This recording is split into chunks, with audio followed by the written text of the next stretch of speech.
पैसा क्या है? पैसा बस एक बिलीफ है, यानी कि विश्वास है जिसकी वैल्यू होती है और जिसका इस्तेमाल गुड्स और सर्विसेज के एक्सचेंज के लिए किया जाता है। पैसा इनमें से किसी भी रूप में हो सकता है, जैसे कि सिक्के, छपे हुए नोट या डिजिटल फॉर्मेट। लेकिन हम ये क्यों कहते हैं कि पैसा सिर्फ एक बिलीफ है? चलिए मान लीजिए कि हमें एक कागज का टुकड़ा दिया जाता है और हमसे इस कागज के टुकड़े से कुछ खरीदने के लिए कहा जाता है। क्या हम ऐसा कर सकते हैं? नहीं। इस कागज के टुकड़े की वैल्यू सिर्फ तभी होगी जब हम इससे कुछ गुड्स या सर्विसेज खरीद सकते हैं। एक कागज का टुकड़ा अगर असली नोट के बराबर ही काटा गया हो और समान कलर का भी हो, तब भी आप इससे कोई भी गुड्स या सर्विसेज नहीं खरीद पाएंगे। लेकिन इस कागज या यूं कहिए कि इस नोट की मदद से आप ऐसा कर सकते हैं। इसे पूरी दुनिया में मीडियम ऑफ ट्रांजैक्शन के रूप में एक्सेप्ट किया जाता है। तो हम ये कह सकते हैं कि पैसा एक बिलीफ है। आपके लिए एक सवाल है, आपको क्या लगता है, क्या पैसे को इकोनॉमी में बराबर बांटा गया है? खैर नहीं। लेकिन ऐसा क्यों? क्योंकि हम जानते हैं कि कुछ देश अमीर हैं तो कुछ देश गरीब हैं। तो एक जाहिर सा सवाल यह है कि ऐसे देश जिनके पास कम पैसा है, वे और पैसा प्रिंट करके अमीर क्यों नहीं बन जाते? नहीं, वे ऐसा नहीं कर सकते। और ऐसा क्यों? चलिए इसे समझते हैं। जब चाहे पैसे प्रिंट क्यों नहीं कर सकता? इसका एक शब्द में जवाब है इन्फ्लेशन। लेकिन इन्फ्लेशन क्या होता है? चलिए इसे एक एग्जाम्पल की मदद से समझते हैं। यहां हमें साल दर साल 1 किलो प्याज के दाम दिए गए हैं और जैसा कि हम देख सकते हैं कि हर साल प्याज के दाम बढ़ रहे हैं।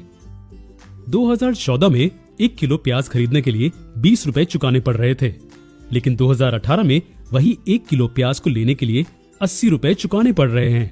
यहाँ हमें एक जरूरी बात नोट करनी है और वो है पैसे की वैल्यू। हम देख सकते हैं कि टाइम के साथ ये कम हो रही है। समझ में नहीं आया? कोई बात नहीं, इसे और अच्छे से समझते हैं। 2014 में अगर आपके पास 20 रुपए होते तो आप 1 किलो प्याज खरीद सकते थे। लेकिन 2018 में क्या हुआ? 2018 में आप 20 रुपए में सिर्फ 250 ग्राम प्याज ही खरीद सकते हैं।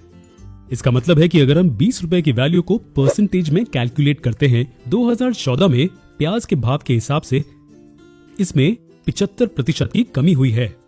तो हम कह सकते हैं कि ग्राहक की बाइंग पावर यानी कि खरीदने की क्षमता कम हो गई है। जब टाइम के साथ चीजों के दाम बढ़ जाते हैं तब उसे इन्फ्लेशन कहते हैं। अब आप सोच रहे होंगे कि इन्फ्लेशन पैसों की प्रिंटिंग से कैसे संबंधित है। इसे समझने के लिए हमें पहले एक जरूरी कॉन्सेप्ट को समझना होगा और वो है जीडीपी।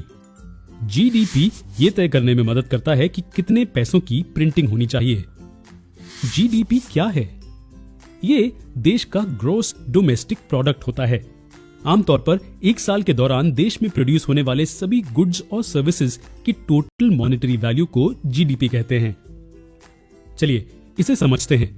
अगर हम गुड्स जैसे कि अनाज, गाड़ी, कपड़े वगैरह और सर्विसेज जैसे कंसल्टेंसी, इंटरनेट, ट्रांसपोर्ट वगैरह की वैल्यू को जोड़ें तो हमें जीडीपी मिलती है। जब कोई देश पैसे प्रिंट करता है तो ये आमतौर पर जीडीपी के कुछ परसेंटेज के बराबर होता है। अब आप पूछ सकते हैं कि जीडीपी का कुछ परसेंटेज ही क्यों? चलिए इसे एक एग्जाम्पल से समझते हैं।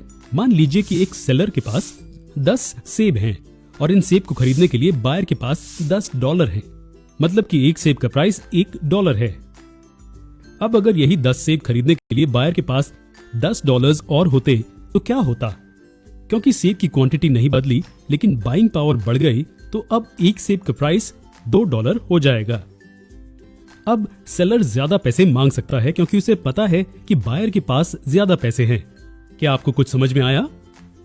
जी हाँ, यहाँ पैसे की वैल्यू कम हो रही है। ऐसा इसलिए हो रहा है क्योंकि वही $1 में बायर अब एक सेब नहीं खरीद सकता। तो संतुलन बनाए रखने के लिए यह जरूरी है कि टोटल पैसे मौजूद गुड्स के प्रोपोर्शन में होने चाहिए।